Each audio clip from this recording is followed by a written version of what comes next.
Hi, I'm Tyler, and this is Fox Valley Film Critics. In this episode of the show, we're going to be reviewing Buster Keaton's legendary masterpiece, The General, as well as the newest Kingsman sequel, Kingsman: The Golden Circle. Stay tuned.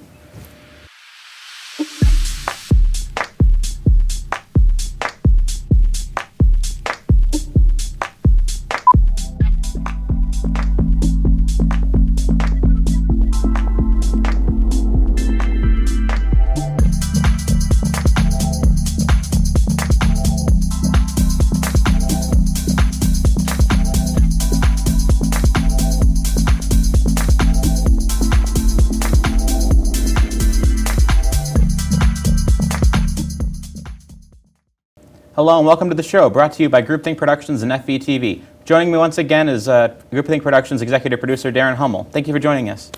Glad to be here. Again. Glad to be back. Thank you.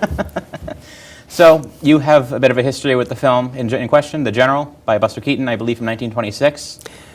You bet. So, for a number of years, I taught introductory speech communication at a couple of different institutions, much like this, but not here, at Waubonsie. But one of the things that I would do is to try and to kind of get to the students the idea of nonverbal communication. And in terms of doing so, rather than, certainly there were some shorter pieces from sound movies, so to speak, that I would like to use. But one of the films that I kind of identified and liked was, because of what it was The General, Buster Keaton's General. Okay, let's back up a little bit on that. So Buster Keaton's The General was a 1926 silent film by legendary, I guess prop comedian would be the right word, or Buster Keaton, who was well known for kind of his style of, I guess, dangerous comedy. And if you can go online and find the best gift sets of all the most dangerous stunts he's done, like the house falling and he's standing in the it falls on him and he's standing in the window as it lands, so it just perfectly lands. Yes. And The General probably is accounting for time and somewhat for progress, is probably one of the most dangerous and expensive films in history. Absolutely. So in terms of the cost, there's a scene at the end of the movie. Given the fact that it's now 81 years old, it's spoiler alert, really doesn't apply anymore. It's not a super plot-driven film. No, but they actually drop a locomotive into a river. They burn a bridge, drop the locomotive, and that is one of the most amazing scenes. And actually, it was in that river for about another 15 years before somebody fished it out and sold the metal for scrap. Yes, it was, and matter of fact, because that movie was so expensive, and it didn't do all that well at the box office, it really, his career plateaued and never really was the same after that point. And so this is kind of the high point of his career in terms of acting and putting this film together and directing and getting to make this what it was, which is considered one of the greatest silent films ever made. And so, but unfortunately, because it wasn't widely received at the time, it's certainly been reevaluated as such. Right. In terms of, as I said, it's not a terribly plot-driven movie, but it is an interesting story. Yes. Like, especially, this isn't the most accurate interpretation of what the actual story of the film is. If you've never heard of the Andrews Raid from the Civil War, it was the first instance in which the government of the United States handed out a Medal of Honor, and it went to a group of northern spies who went down to the South, stole a southern steam locomotive and ran it up between the railroad from Atlanta to Chattanooga, basically tearing up railroad lines and destroying electrical grids before the invasion of Chattanooga in the north. But as per classic movie quote, "They didn't count on one man." Turns out the conductor of the locomotive was so mad that he chased them down and got the train back. And that's the story. So from a politically correct perspective, the film is based upon the South winning. Yes. And there are scenes at the end of the film where there is gratuitous use of the stars and bars in a very patriotic format for that. But it's still really it's a love story. That's Yeah. really what it comes down to. That's one of those things where it feels weird from a modern perspective, but I always just kind of try to put that aside because 1926, there were still Civil War veterans alive. Yeah. And it's not like the film was taking an overtly pro-slavery objective. It's kind of approaching it from the pride of the South kind of perspective, which it doesn't fly nowadays either way, but that's a little bit less controversial than just Gone with the Wind style stuff. Right. So. No, it certainly doesn't go there. But as I said, it really boils down to Buster Keaton character Johnny Gray. So you kind of get an idea of what's going on there. He very much is in love with a woman, Annabelle, and his father apparently does not see him as a proper person courting his daughter, and so it doesn't allow her to see him.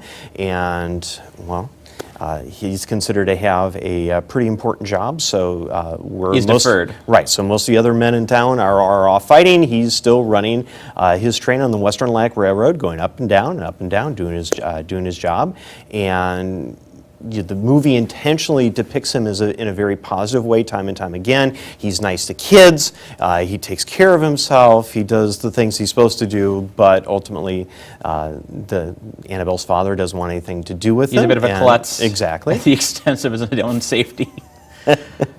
Yes, there's a wonderful scene very early on in the film where Buster Keaton is sitting on one of the train, the axles for the train, and the train starts up, and he's just sitting on it as it's going through a tunnel, and cut to the next scene. So you can clearly see he's in the dumps of the scene. So initially he doesn't know. It looks like he doesn't know what's going on, but about 5 seconds in, he usually goes. Which apparently was like one of the most dangerous shots of the film, which coming from that film, that's kind of saying something. Right. I just rewatched this a couple nights ago, and the shot that really kind of, there's two shots that really stood out to me. It's the shot where they derail a boxcar with a piece of wood, and then you clearly see the train moving down the same track at full speed, so that shot could have resulted in an enormous train wreck. yes. And then there's the other shot where he damages the switch of the train so that it runs up the side of a non-constructed bridge that's only like 20 feet long, and his train's right there. The other train's moving full speed and almost runs off the bridge. And I'm just like, good grief, how did they not screw that up? Practice. There's another film that Buster Keaton's in where it depicts him in a prehistoric setting. He's confronted with another man who has rocks and is throwing rocks at him, and he takes the log that he has and hits it back at him like it's a baseball game. And apparently it took over 50 takes to get that scene right. So if Buster Keaton took 50 takes to hit a fake rock back at that guy throwing it at him, my guess is that they tested some of those things out before they actually filmed the scene. So. I take it he wasn't known for his athleticism. No, it wasn't that. Actually, it was just the opposite. I mean, if you take a look, yeah, he very athletic, but you're dealing. One of the most difficult things to do in sport is to hit a round ball with a round bat, and this is made even worse by a ball that made to look like a rock. And it hit in that fashion. But some of the other pieces that were just amazing was the way he was climbing while the train is going, just climbing in and out of the thing, which makes you think, did that really take place, and were people that cavalier about their personal safety in railroading back in the day? I don't know, because I've talked with a lot of older people about this, and everyone I know seems to know has like 3 or 4 like train wreck stories offhand. So. And certainly there wasn't as much traffic going on at that point, so I guess you could feel more comfortable doing climbing around the train and ignoring all the controls while you're off doing those things in other parts, like cutting wood. Oh, I'll just be here for 10 minutes cutting wood. In the middle of a chase. Exactly. When you're clearly putting crap on the tracks. As I said, he's a klutz. Yes. So there's that going on. Later on, they just happen to go past a sighting where there's a siege cannon, and Buster Keaton. That's the best scene in the movie. Grabs, couples the siege cannon, and is trying to figure out, well, how do I fire the thing? And there's a cannonball. There's this big can of gunpowder, and then, well, how much do I use? Whole can. Well, no. First time, I'll take just a handful. A handful should do it. He pours that in, and there's stuffs it down, fires it, and he's expecting this majestic shot to take place, and it fires over the tender and into the cab. And so what do you do now? Well, I got a cannonball in the cab. I'll just roll it out, and next thing you know, he rolls it out. A few moments later, the thing explodes. What? This is a lot more dangerous than I think. Then he puts all of it in. And then it does fire the way it's supposed to. You missed the part where he accidentally damages the thing, so the cannon starts lowering towards the locomotive. That was the third shot. Yeah, he starts lowering. He's like, ah! He just starts running towards the front of the train. So his plan is, I'm going to hide on the front of the train and hopefully won't die. Get as far away from that shot as possible. And then it just happens to turn a curve, and the cannonball misses the other train by 4 or 5 feet. Yes. And they're like, holy crap, he has ordnance. And of course, that was the last shot because it's now they can clearly, he's been established as a threat to them. Yeah. Now, something I was reading recently as well is the fact that Orson Welles was someone who was very complimentary of the film in general, and there's something that you really don't think about. You just think the chase, they're going back and forth. Again, Annabelle gets stolen by the Union spies. Johnny goes after her, trying to save her, but they also took his train, so he wanted to get his train back. He has several motivations. And Annabelle, so we're not quite sure which is more significant. Did he know that Annabelle was on the train initially? Probably not. Okay, so I think he was just chasing the train and then happened to find Annabelle. Because they introduce her when they get to the northern house, and he's hiding under this thing and getting burned by their cigars. Yes. And he just looks out through the cigar burn and he sees her. Oh, there she is. All the better for him. And so on the way back, the Union Army is advancing. They've done the things they've intended to do, and Orson Welles even said that this is one of the finest Civil War battles ever put to film, or at least at that point, since Orson Welles didn't live to see the film Glory. Yes. And the like. But again, well, it's got some of the best, I think my favorite scene during that is the train's in the river, and Johnny is stupid enough to fire a cannon again, and he fires the cannon straight up into the air, and the cannonball lands on the train and floods the entire Union Army out of the river unintentionally. Well, there's a lot of careful cause and effect in this film. Well, there's also, during the battle scene, Johnny's trying to, somehow he's obtained an officer's uniform, and so the soldiers think he's an officer, and so he's using his sword to direct where he wants the cannon to fire. And well, the sword apparently is somewhat defective, so the blade keeps falling out of the scabbard, and so, at one point he fire, and the sword goes away, and just happens to land in the middle of the back of the Union sniper that was killing off the rest of the cannon crew. But that's what it was. So his problem ended up to be, his demise ended up to be funny for us because, of course, time and distance equals funny. Overall, great film. That's all for this segment. Join us again for the segment on Kingsman: The Golden Circle. Stay tuned.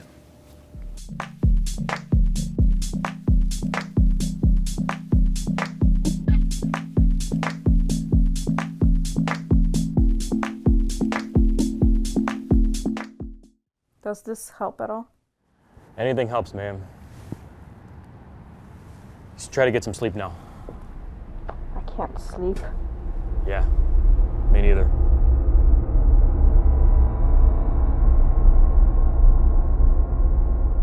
I'm on my way.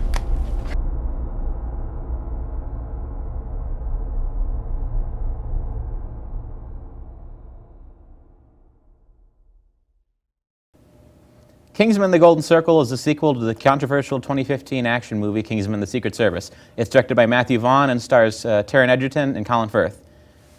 Tell us why you hate this movie, Dad. I would think hate is a little strong of a term. Could I have liked it more? Did I really, really want to like this movie? Yes, I really did. I so enjoyed The Secret Service. And then we got this. You figured there was going to be more. There was going to be more explosions, more fighting.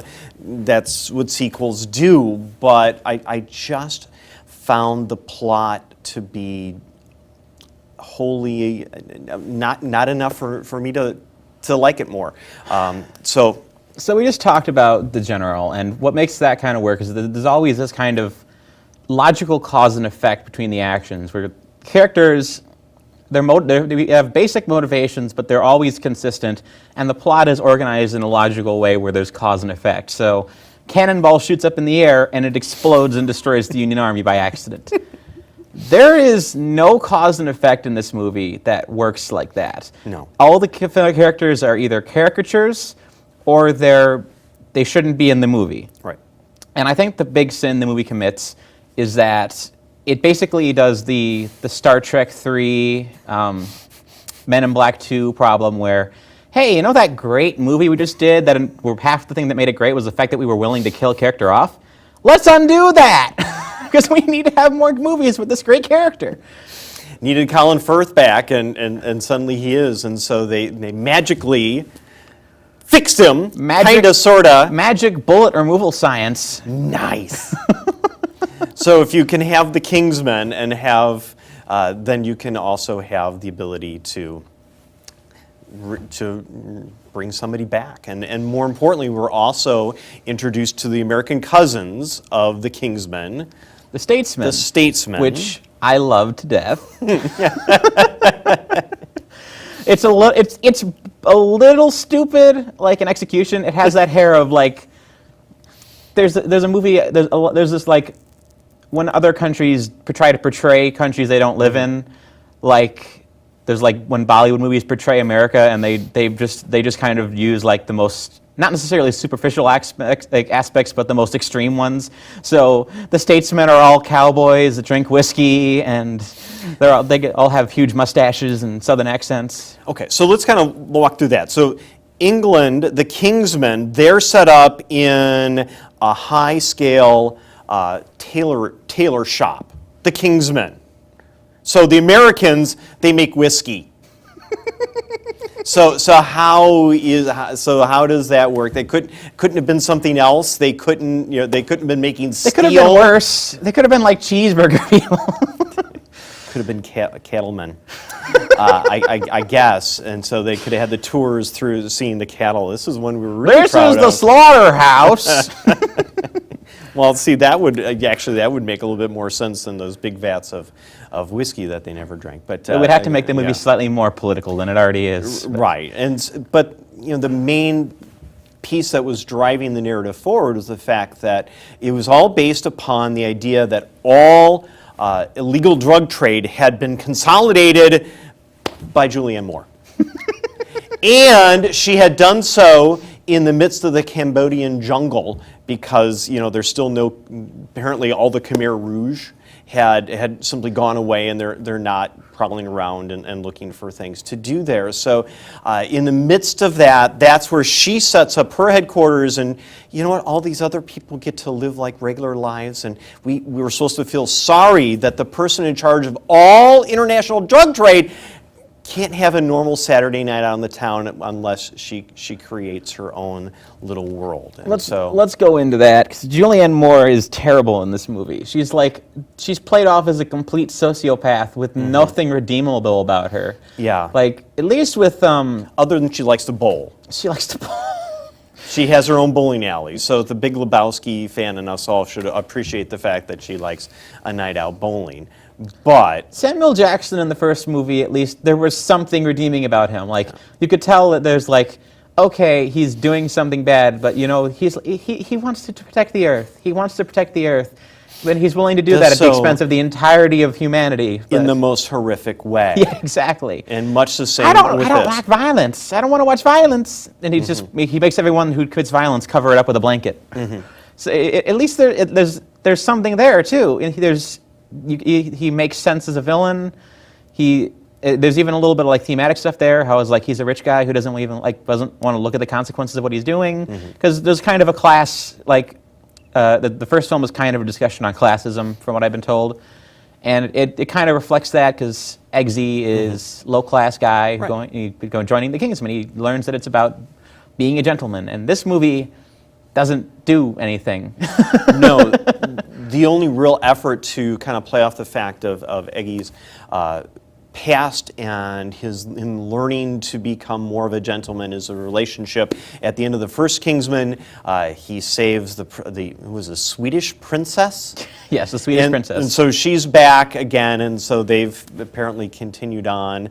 And of course, relationships that are based upon, that kind of thing usually don't work out. But again, that's not important right now. She having meals with her parents, the king and queen, and they don't go particularly well. Well, actually, they go well because he's getting helped, being prompted, but then that leads to one of the more significant. Yeah, so that leads into another problem I have with this movie. They kill off every character they have every option to want. And I'm going to go ahead and spoil a couple of things here, because you shouldn't see the movie unless it's on DVD. They kill Roxy within the first 10 minutes of the film for no reason. Yeah. And she's helping Eggy. Yeah. And that's a bad death. Usually in films, you're supposed to you have to kill off the characters that are acting bad. Like it's not like in real life where you can just kill off people randomly because life's random. It's a movie. You're supposed to do this sort of thing. Like Jurassic Park, all of the characters that die are either stupid, egotistical, or lawyers. Or the lawyer, of course, because they deserve it. Yes. So in this one, people do not necessarily bad things, or they're good people, and they just get killed off for no reason. But they're not. They doesn't serve any purpose in the narrative in the long run. It just is like, okay, you kill off Roxy, so now we're going to go undercover, and then we're never going to bring it up again. Right. And then later in the movie, one of the main characters dies for no reason. After they'd set up him doing something really cool at the end for the entire film up at that point. So. Right. So kind of a minor spoiler, I don't want to get too far into the plot for those that do actually want to see it, but essentially Julianne Moore is setting things up potentially to harm every single one of her customers and do so in the most horrific way possible. Yes. And it's working, and all these horrific things are in the midst of happening. And so here's my thought. If all those people die, she wants to be embraced. She wants to take her role as the drug queen. Exactly. Is she going to be welcomed into the rest of the world? Oh, thank you for killing off. So all of these, thank you for doing that. So yeah, please sit on our board of directors, or please, Well, I don't think she was expecting the Trump analog to let them all die. That's all for this segment of the review. Join us for his movie recommendation in the next segment. Stay tuned.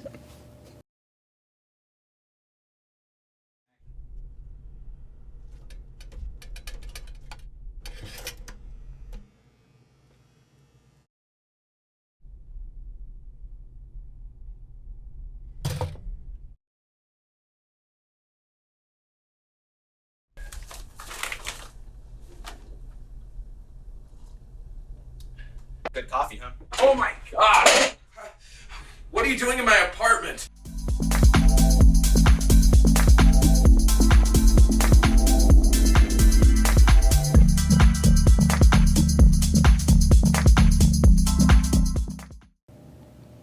Hello and welcome to the final segment. Now we'll move things over to the guest recommendation.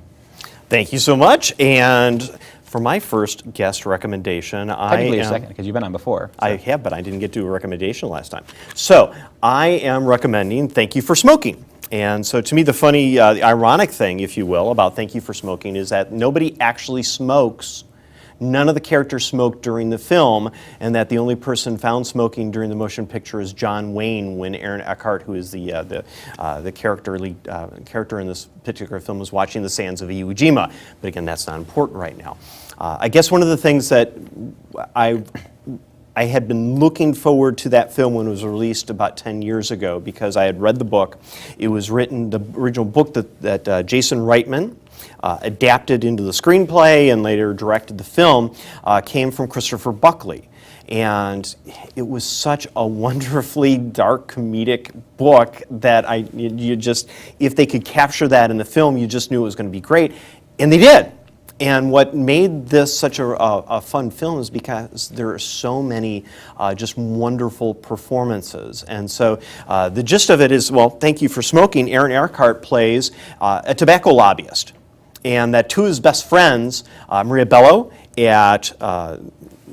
she is a lobbyist for the liquor industry, and then David Koechner, who is a lead lobbyist for a gun lobby. And so the three of them together form the Mod Squad, or the Merchants of Death, MOD.